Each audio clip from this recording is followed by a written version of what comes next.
Perfect. So thank you for coming to this session. I'm Brandon Bortolucci. I study at Ryerson University. I'm in the Masters of Architecture program there.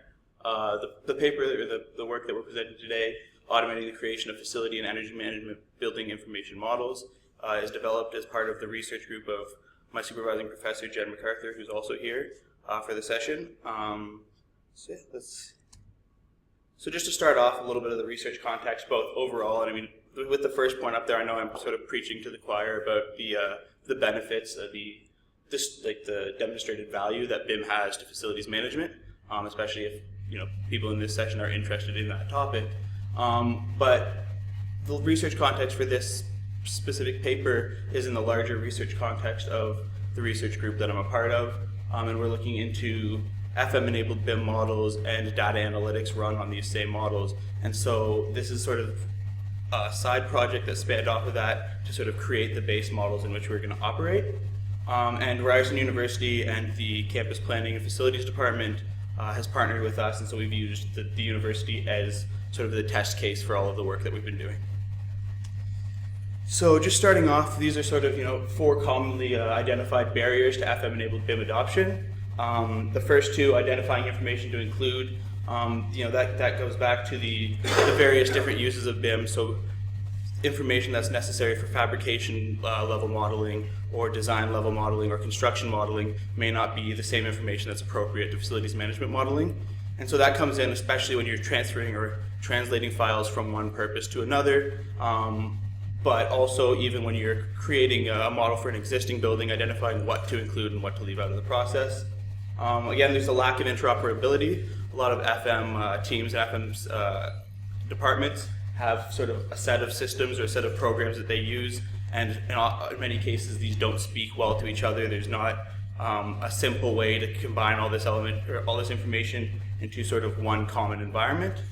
But this paper today is actually going to focus more on the other two barriers, which is the cost to create the models and the effort to maintain the models, and that's why we want to work automation into the process. And so it's going to focus largely on the cost to create, and it sort of does the first piece to the effort to maintain. So the objectives of the research group at large, but specifically with this work, was to develop scripts to automate the BIM generation. And again, like I said, this is to reduce the cost of the model creation. But in addition, integrating semantic data mapping.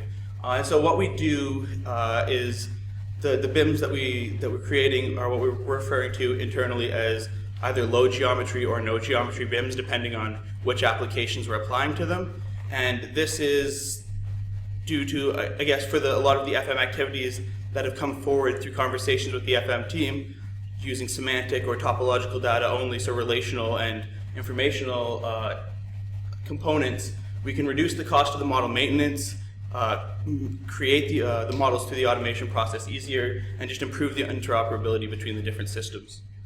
I'm actually also going to point out at this point that as we get into sort of the process, you will see that we're using platform-specific BIM modeling.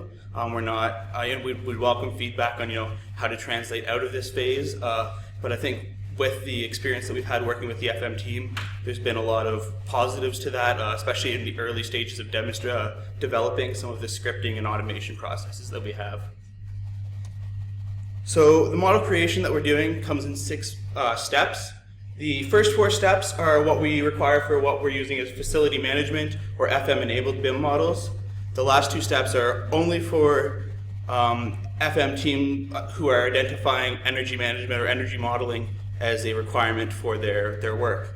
So just to go through this quickly, and I'm going to go in depth further on each of these, we start with the pre-processing, then create the room elements, which is the only sort of defined elements that our base models start off with. And then by using room numbering pulled from those same pre-processed floor plans, we're able to link all of our semantic data from the other FM systems into this model using the room numbering or the room key as the unique identifier. As we move into energy modeling, we now have obviously spaces and zones through the rooms that we're able to use, and so it's all about an envelope generation and the placement of openings on this to run sort of high-level energy simulations on the building and some various options with regards to that. So starting off with pre-processing, this is kind of the stage right now that we have the least automation within, and that's actually what a lot of, or part of the research group is working on this summer, is to sort of streamline this part of the process. But essentially what we need to get to before we can go into the other automation steps is two sets of information. The first being floor plan information, and what we need is separated into appropriate layers, just two pieces of information: the boundary, exterior boundary of the overall building footprint, and that's used for the envelope generation later on, but as well room boundary information, and that's used to define the rooms and define the spaces as our hosting elements further on in the process. For the envelope and facade generation, we then have building elevation information that's required as well. And again, that's an exterior boundary separated on a layer from layers that are identified for all the different opening types. So if it's a door, the layering has to be set differently than the window. So if we have existing CAD files, which is the case in many cases, this information is already there, and it's a matter of just distilling down to the required information. A lot of the pre-processing is coming when we're working with older buildings where we only have sort of hard copy drawings that we're translating into a vector-based system. So from there, using a macro, using the API for the open API for the system that for the software that we're using, we import all of these vectored files that we've created, and then as well as additional sort of 2D drawing information, which provides further sort of supplemental information to the model. We bring them imported in at the appropriate geometric placement within the model, but again, it's just the 2D drawing information that's there. From this point, we use a similar macro or a continuation of that step to use the boundary options, use the layering to use the boundary options for the rooms to define space separation. And that's all we require at this stage because this is not getting into the energy management stuff.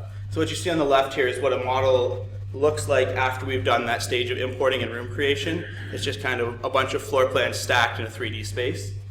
And then to the right, that's again what one of our models after the tagging of the rooms looks like. And so that's just the room numbering information, the semantic information hasn't been brought into the system yet. That's just sort of the base model that we work with.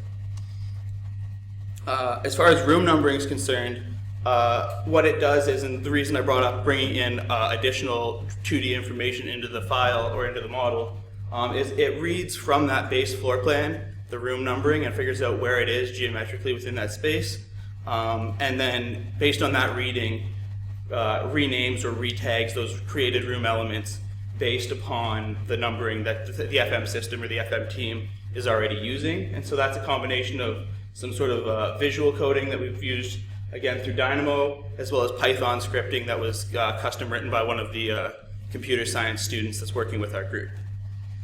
This, again, like I said, the room numbering is sort of the crucial step in the process, because with this, we're now able to operate within the framework that the FM team already has. So we're always relating back to information that they've already got in their other databases. It can all be brought in relative to this room numbering, which is the next step in the process. And so this is the mapping of static FM data, and that's where our base model stops. We've also got future research and research that's going right now to do live tracking of other FM information, again, to those rooms or other elements created. But at this stage, the FM data mapping is all about static semantic information. So it's, because it's a university campus, it's ownership from different departments, it's scheduling information, it's class sizes that it permits, it's sort of all that kind of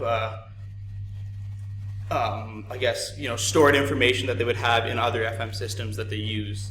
And again, it uses a similar process with the visual coding, with a lot of custom components that we're using that were, again, Python scripted by our computer science student. So that's sort of the end of the facilities management requirements for the model. And from there, this is where we move into the envelope creation. And again, we've been doing this only in cases where, in the campus model, we're using it in most cases because energy management and energy modeling has been identified as something we'd like to do with this model. But this is only a necessary step if that's something that the FM team identifies as part of their portfolio or part of their efforts. But again, using some of that visual coding, what we do is we take the boundary element, the exterior boundary element from those original imported files, and using either an extrusion or a loft command within that coding. So we have two sets of scripts to run depending on the building's geometry. Using an extrusion or a loft command, we're able to create that exterior envelope, and that's just based on a massing. It's not, there's no openings yet in the model, it's just an overall envelope. And so with that, again, we're using a combination of this information as well as some stuff that was brought in with that earlier macro, because the positioning on the different levels is important to the import process and then the extrusion process. The window creation is the next step and the final step in the overall process, but the next step in the energy management process, or the energy modeling process, sorry. And it relies again on those imported elevation drawings, and so they're imported much the same way the floor plans were, but they're into vertical sort of planes of operation.